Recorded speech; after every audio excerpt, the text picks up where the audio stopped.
Assalamualaikum warahmatullahi wabarakatuh. Gimana kabar kawan-kawanku semua, para pejuang sangkuters kali ini teman-teman. Semoga kalian dalam keadaan sehat semua ya. Dan saya doakan semoga kita di tahun ini sukses semua teman-teman. Amin. Mantap jiwa ya. Dan tentunya ya tidak luput secangkir kopi kawan-kawanku ya untuk menemani kesempatan kali ini teman-teman. Untuk melihat rekondisi atau parameter harga cryptocurrency kali ini teman-teman, kalau kita lihat secara bersama-sama ya, terpantau secara jelas di sini.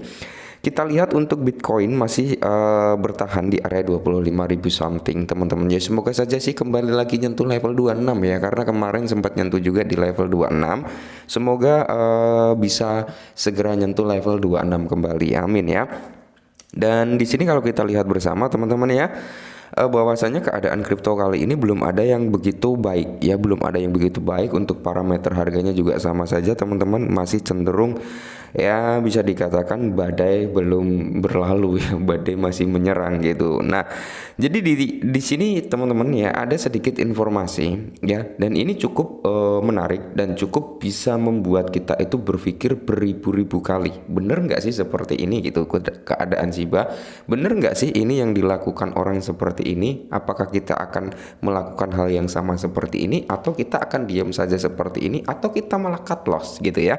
Nah, jadi kalau kita lihat untuk persentase harga Shiba teman-teman kali ini berada di area 7542 ya kan. Dalam 24 jam terakhir aja Shiba sudah mengalami penurunan 0,85% dan dalam 7 hari terakhir 4,82%. Nah, jadi di sini sebenarnya kalau kita berbicara untuk Shiba teman-teman ya, meskipun harga Shiba cenderung memburuk ya, harga Shiba cenderung memburuk, tapi overall kita bisa ngambil acuan juga terhadap aset lainnya, bahwasanya semua juga memburuk ya. Jadi bukan hanya Shiba tapi melainkan rata-rata cryptocurrency kali ini mengalami yang namanya situs buruk. Nah, jadi di tengah keadaan Shiba yang seperti ini ada kabar menarik, langsung kita lihat teman-teman. Nah, di sini teman-teman, Shiba Inu ya melonjak atau naik sekitar 500% dalam transaksi paus. Apa yang terjadi? Nah, padahal harga Shiba turun ya kan, padahal harga Shiba turun. Tapi kenapa tingkat transaksi dari paus ini meningkat drastis sebesar 500%? Apa yang terjadi? Ya, tentunya paus ini memiliki big data ya. Paus ini mengantisipasi suatu hal yang akan datang. Biasanya paus itu cenderung lebih proaktif ya. Paus itu cenderung lebih gencar gitu teman-teman untuk mencari informasi, menggali informasi-informasi yang mungkin membuat acuan atau parameter paus ini untuk membeli suatu aset gitu ya. Nah, jadi di sini Shiba Inu mengalami peningkatan yang signifikan sebesar 500% dalam jumlah transaksi paus. Oke, nah, jadi di sini sangat menarik sebenarnya teman-teman. Harga Shiba Inu belum menunjukkan kinerja yang menonjol, ya kan? Malah kinerja daripada Shiba Inu cenderung downtrend, ya kan? Shiba Inu cenderung downtrend di market. Namun yang sebenarnya menarik adalah lonjakan transaksi ikan paus. Oke, kenapa ketika harga Shiba ini turun kok ikan paus pada masuk? Nah, inilah perbedaan pemain retail, pemain plankton ya, pemain teri, pemain apa ya, jentik-jentik nyamuk dengan paus ini seperti ini teman-teman ya. Rata-rata pemain teri, pemain plankton ya, kayak saya ini ya, mungkin dari beberapa teman-teman masih ada yang jadi plankton kayak saya gitu ya kan. Itu cenderung gini mindsetnya ya, mereka menginginkan suatu aset itu dengan harga murah ya, menginginkan aset itu dengan harga murah, tapi ketika harga itu datang mereka takut buat masuk. Nah, jadi perbedaannya di situ teman-teman. Nah, ketika paus ini ya teman-teman, paus ini ketika ada momentum harga murah mereka masuk, tapi ketika harga mulai naik paus ini mulai taking profit. Nah, tapi beda dengan pemain retail, ketika harga sudah mulai ada recover naik, mereka bondong-bondong nih, buru-buru nih untuk masuk. Kenapa? Takut ketinggalan momen, nanti naik lagi gitu. Itulah yang membuat kita sangkut. Nah, saran dari saya gini teman-teman ya, tapi tetap Dior, utamakan Dior ya. Ketika kalian yakin dengan Shiba ya, manfaatkan momentum seperti ini, manfaatkan momentum seperti ini. Kalian sudah saya kasih area-area entry yang dimana nanti akan kita ulas kembali ya, area entry mana yang bisa kita ambil. Ya siapa tahu jaringnya kena gitu teman-teman, siapa tahu jaringnya kena ya. Nah, jadi pada data terbaru Shiba Inu diperdagangkan di sekitar 762 meskipun harga tampaknya berada dalam fase volatilitas rendah. Peningkatan aktivitas ikan paus ini menjadi pertanda sesuatu yang besar. Oke ya. Jadi di sini seringkali ya ikan paus ini mulai bergerak. Mereka tidak hanya memercikan air, mereka membuat gelombang. Dalam istilah kripto, ini bisa berarti periode akumulasi. Oke, karena saya sering bilang tahun 2023 ini adalah tahun-tahun emas atau tahun-tahun yang pas untuk kita melakukan akumulasi. Ya, jadi paus mungkin menimbun token Shiba mungkin untuk mengantisipasi kenaikan harga yang akan datang atau peristiwa penting lainnya. Oke, jadi banyak analis yang memperkirakan bahwasanya Shiba ini di masa buluran ya, bahkan ada yang bilang di tahun 2024 itu bisa ATH baru ya, kita nggak ada yang tahu, namanya prediksi, bisa benar bisa enggak ya kan. Nah, untuk mengantisipasi hal tersebut ya, ini para paus udah mulai akumulasi nih ya. Apakah kita akan diam saja ketika kita punya modal dana dingin dan kita bingung mau masuk kemana? Ya salah satunya bisa sekian persen masuk ke sini, ke Shiba ya, kalau kalian yakin ke Shiba. Kalau enggak ya nggak usah gitu teman-teman ya.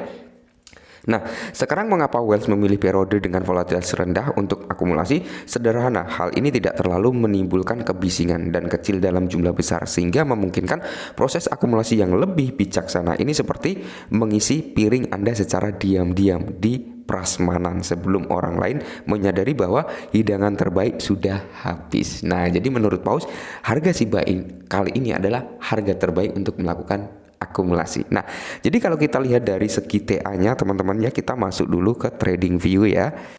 Nah, kita di sini sudah masuk di dalam trading view ya teman-teman, yang dimana saya ngambil data Shiba Inu ini dari platformnya Max Global. Saya nggak ngambil dari Binance, Coinbase atau exchange besar lainnya. Kenapa?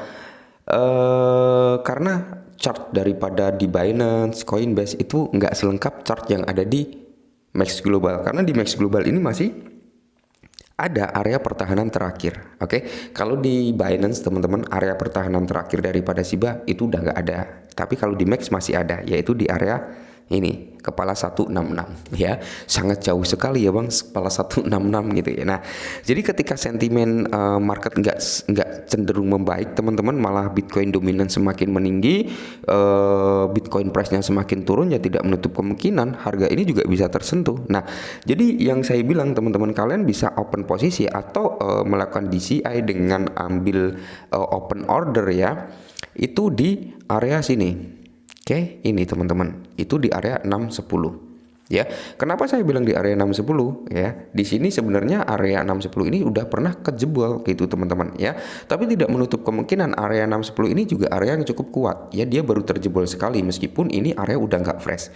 Kalau area udah nggak fresh itu biasanya cenderung mudah untuk dijebol kembali, itu ya kan. Nah, tapi kalau kita lihat di sini ya, tidak menutup kemungkinan ketika nyentuh di level kepala 610 ini bisa terjadi pantulan kembali ke atas. Karena apa? Ketika dia nyentuh di harga 610 ya kan, itu terjadi terbentuknya double bottom teman-teman. Tapi kalau dia nggak mampu membuat double bottom, maka next target harga dia yaitu bisa disampai kepala 55 ya.